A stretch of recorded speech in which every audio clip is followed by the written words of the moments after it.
Vous savez, moi je crois pas qu'il y ait de bonnes ou de mauvaises situations. Mais sire!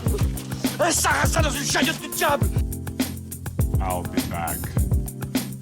Un gosse qui est né dans une étable à Bethléem, franchement, tu crois que ça va changer la face du monde, quoi?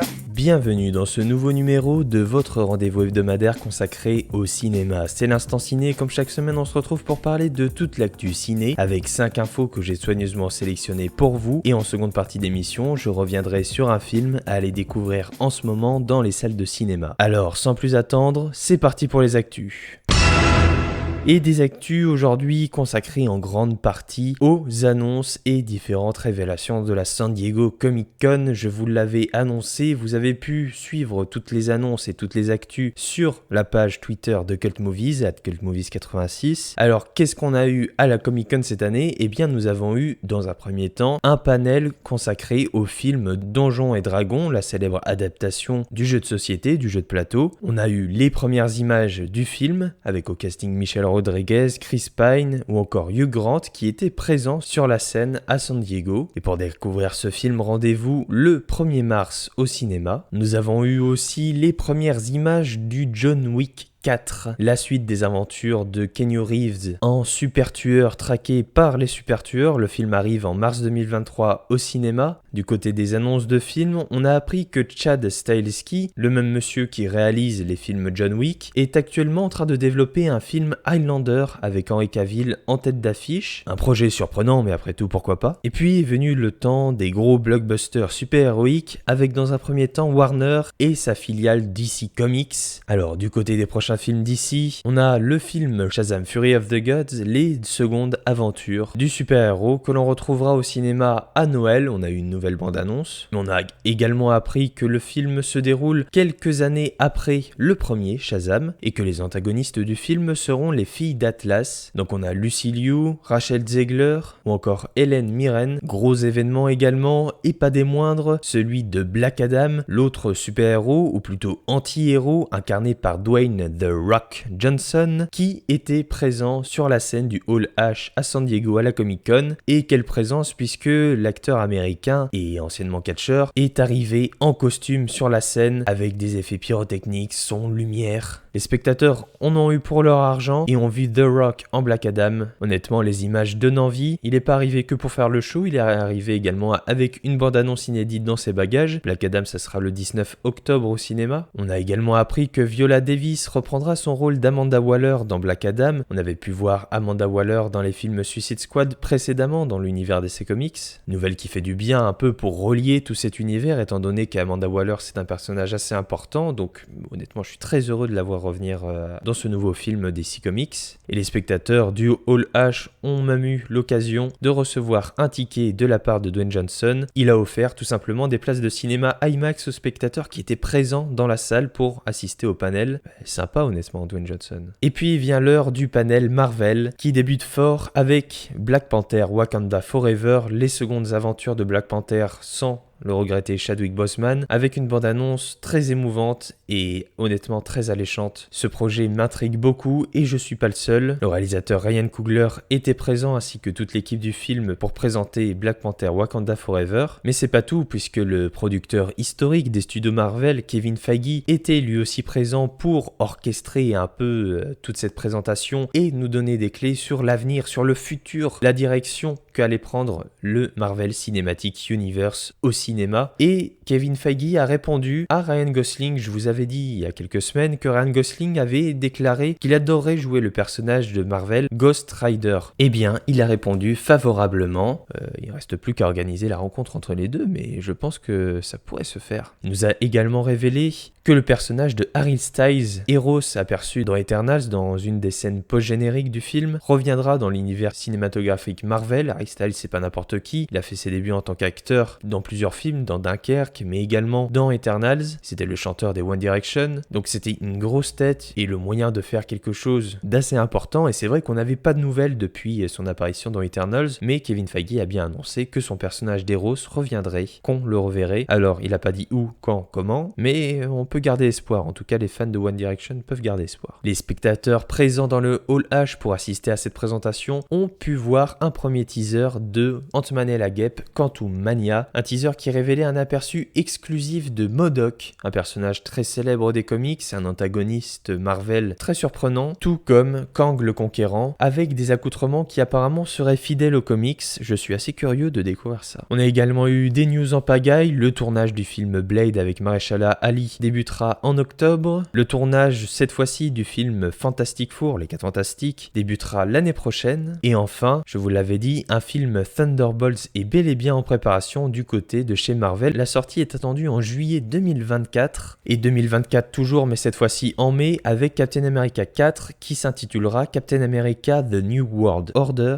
avec Anthony Mackie qui reprendra le bouclier et la tenue du célèbre Captain America Steve Rogers. Et enfin, pour terminer ce tour des actualités Marvel qui ont été révélées à la San Diego Comic Con cette année, le panel s'est conclu avec la petite cerise sur le gâteau, ou plutôt les deux petites cerises sur le gâteau, et petite non, plutôt grosse cerise, puisque Kevin Feige a annoncé Avengers The Kang Dynasty et Avengers Secret Wars, deux films qui concluront la saga du multiverse dans laquelle Marvel se trouve actuellement, et deux films qui sont attendus en 2025 au cinéma, deux films Avengers la même année, ça n'était jamais arrivé et c'est assez rare dans l'histoire du cinéma. Avengers Infinity War et Avengers Endgame étaient séparés de 1 an, et bien ceci non. Avengers The Kang Dynasty et Secret War seront tous les deux en 2025 au cinéma. Ça est arrivé quelques fois au cinéma, je pense notamment à Matrix Reloaded et Matrix Revolution qui étaient sortis la même année, ou encore Harry Potter et les reliques de la mort partie 1 et partie 2. Donc voilà, les deux prochains films Avengers qui ne seront pas réalisés par les frères Russo qui ont réalisé les deux films précédents. Et on a appris quelques jours plus tard que ça serait Destin Daniel Cretton qui réaliserait le premier opus de ce diptyque Avengers The Kang Dynasty. C'est The Hollywood Reporter qui nous a dit ça. Le réalisateur est notamment connu du côté de chez Marvel pour avoir réalisé Shang-Chi qui est sorti l'année dernière, mais pour l'instant nous ne savons toujours pas qui réalisera Avengers Secret War qui est censé être le dernier opus de cette saga multiverse après la saga Infinity, la saga du multivers.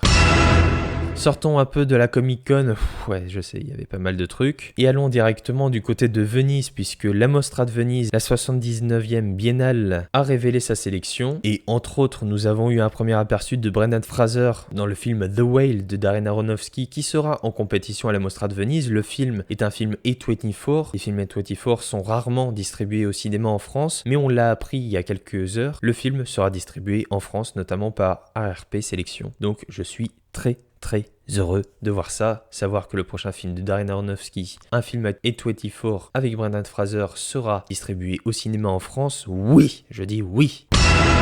On a eu une première bande-annonce également pour le film Rebelle, un film à voir le 31 août au cinéma par les réalisateurs belges de Bad Boys for Life. Encore la bande-annonce du film français Les Enfants des Autres, le 21 septembre au cinéma avec Virginie Efira. Et enfin, nous avons eu cette semaine un tout premier aperçu du film de Christopher Nolan. C'est son prochain film Oppenheimer avec Cillian Murphy, un film très attendu à découvrir l'année prochaine au cinéma.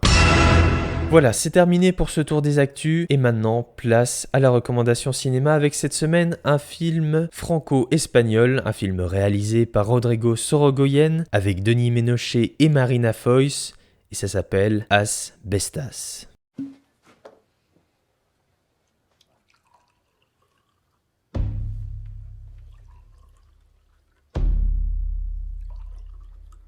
¿Qué?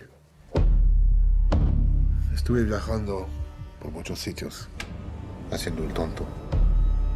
Una noche iba tan borracho que tuve que parar. Me tumbé y vi el cielo lleno de estrellas. Cuando me desperté, estaba aquí, en este valle. Y me pasé toda mi vida pensando en esto y me decía, cuando sea un viejo estaré aquí. Y seré libre. Y serías libre justo aquí, ¿no? Es una historia preciosa. ¿Tú crees que este sitio para mí es un capricho? No, Sean. Este sitio para mí es todo. Es mi proyecto de vida. No, yo no... Mío y de mi mujer. Yo no pienso eso. ¿Qué piensas?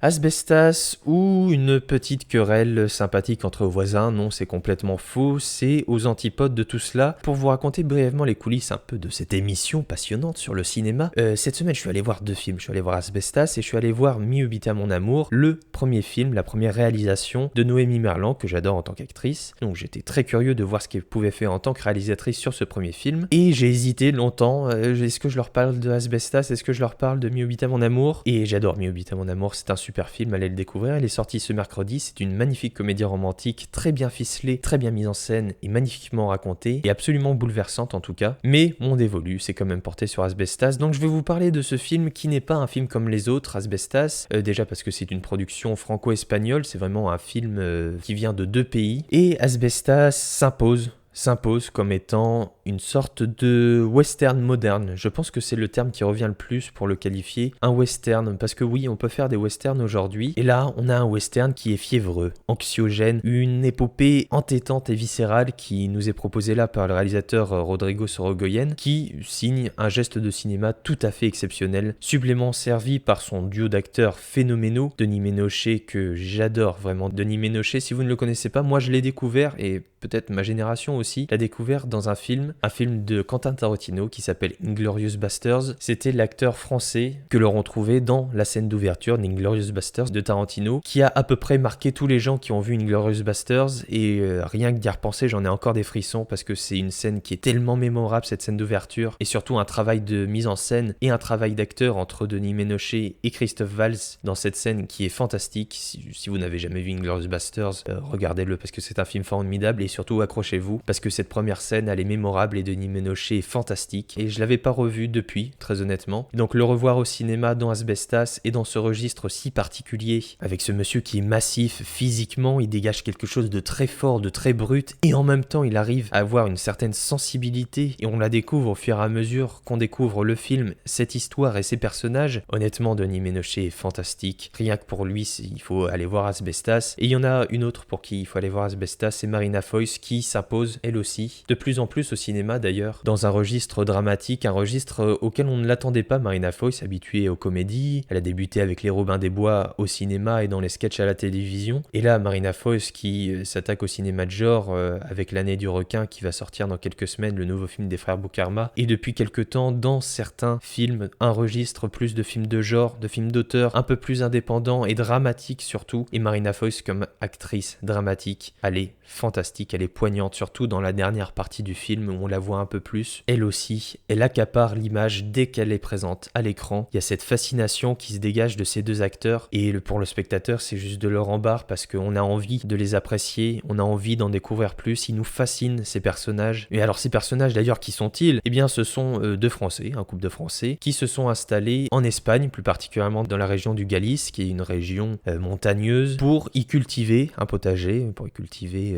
des tomates, des fruits. Et il se trouve que l'on va découvrir très rapidement au fur et à mesure du film qu'ils ont une petite querelle de voisinage, notamment au sujet d'éoliennes, qu'il y a une entreprise norvégienne qui a voulu installer des éoliennes, et cette entreprise a proposé de l'argent pour faire installer les éoliennes sur cette terre, sur ce petit village, et à ce moment-là, les villageois ont dû signer oui ou non, et à ce moment-là, il y en a un qui a signé, l'autre a pas signé, et du coup l'autre aurait bien voulu avoir de l'argent de la part de ces éoliennes, et l'autre n'en a pas voulu, et du coup il y a une petite rancœur et une petite animosité qui s'est dégagée entre ce couple de Français et le reste des habitants qui ont majoritairement signé pour avoir des éoliennes et recevoir de l'argent qui pourrait permettre de leur sortir un peu de une certaine misère qu'ils avaient, parce qu'on découvre des personnages, des habitants espagnols qui sont miséreux, pour la plupart qui boivent beaucoup, et notamment leurs 2 voisins qui sont 2 frères vraiment de la région, hein. C'est des mecs qui viennent du coin, qui sont eux aussi agriculteurs, qui ont du bétail, et voilà, ils sont quasiment sous du matin au soir, et ils ne se comportent de moins en moins bien au fur et à mesure du film avec les Français, notamment avec lui, Antoine, et ils vont commencer un peu à leur faire des crasses, à saboter leur exploitation et à leur faire vivre un enfer, ce qui va conduire à des confrontations incessantes. Je vous ai dit, c'est des querelles de voisinage, mais là on est à un certain niveau, un niveau qui va prendre une tournure assez importante, et comme je vous l'ai dit, il y a quelque chose de vraiment anxieux. Cette anxiété au quotidien, on la ressent à travers ce que filme Rodrigo Sorogoyen dans cette histoire, et d'ailleurs D'ailleurs, comment il le filme? Je vous l'ai dit, il le filme comme un western, avec parfois même des duels de regard, des duels souvent verbaux, la barrière de la langue qui sépare le français et les personnes qui sont natifs de la région, caméra à l'épaule, avec une image très terne, ça donne cette sensation vraiment d'avoir un film brut, un film qui fait mal à la tête, qui fait mal au corps, un film qui prend aux tripes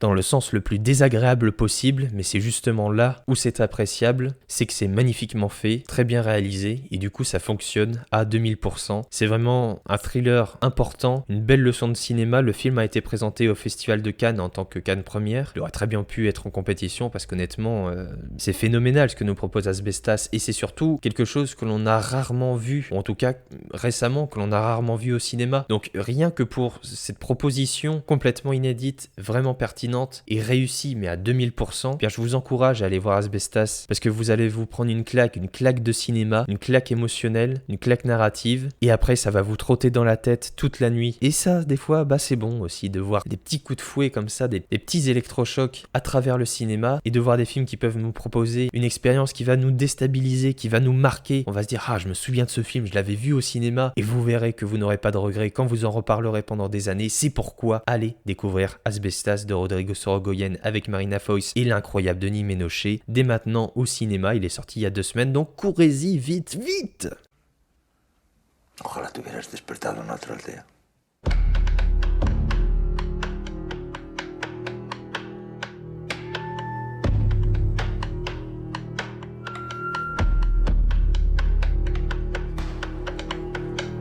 Voilà, c'est tout pour cette semaine. Je vous remercie d'avoir écouté cette émission. Vous pouvez bien sûr vous abonner pour avoir directement chaque émission dès leur sortie. Vous pouvez également me suivre sur Twitter et Instagram pour être au courant des dernières actus cinématographiques à la mode. Je mets les liens comme d'habitude dans la description. Voilà, je vous souhaite une bonne fin de semaine, un bon week-end, tenez-vous au frais, allez au cinéma. Moi je vous retrouve la semaine prochaine pour un nouveau numéro de l'Instant Ciné, plein de cinéma et plein d'actu. Alors, à la semaine prochaine. Ça dépasse tout ce que j'ai pu imaginer.